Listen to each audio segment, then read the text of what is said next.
తెలంగాణ ప్రజలు 10 ఏళ్ల నుంచి ఎదురుచూస్తున్న రోజు రానే వచ్చింది. రేషన్ కార్డు జారీ ప్రక్రియను ప్రభుత్వం ప్రారంభించింది.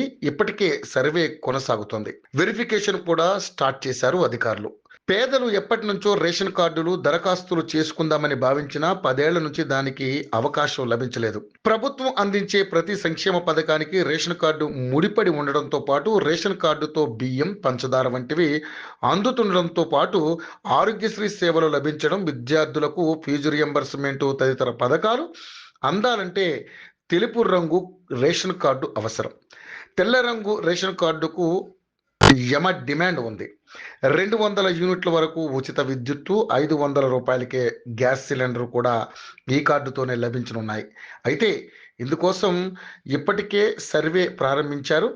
రేషన్ కార్డులు లేని అర్హులైన అందరికీ ఇవ్వాలని ప్రభుత్వం నిర్ణయించింది. కొత్త రేషన్ కార్డులను ఈ నెల 26 నుంచి జారీ చేయడం ప్రారంభిస్తారు. ఈ నెల 20 నుంచి 24 వరకు అభ్యంతరాలు స్వీకరించి గ్రామ సభల ద్వారా లబ్ధిదారులను నిర్ణయించే ప్రక్రియను చేపట్టారు.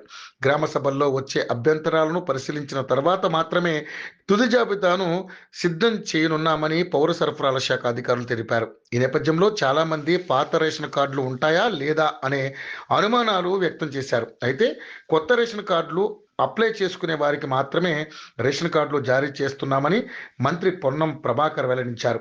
ఇప్పటి వరకు తెలంగాణలో 6.68 లక్షల మందికి కొత్తగా రేషన్ కార్డులు మంజూరు చేయాలని ప్రాథమికంగా అధికారులు నిర్ణయించినట్లుగా తెలుస్తోంది. గత ఏడాది నిర్వహించిన సమగ్ర కుటుంబ సర్వే ఆధారంగా కార్డులను జారీ చేసే ప్రక్రియ ప్రారంభిస్తామని తెలిపారు.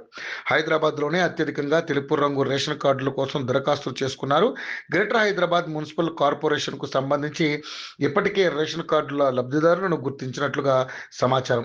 దాదాపుగా 90,000 మంది హైదరాబాద్ నగరంలోని వారికే రేషన్ కార్డులు మంజూరు చేసే అవకాశం ఉందని అధికారులు చెబుతున్నారు. మొత్తం మీద మరో వారం రోజుల్లో రేషన్ కార్డు మీ చేతిలో ఉంటుందని ప్రభుత్వ వర్గాలు భరోసా ఇస్తున్నాయి.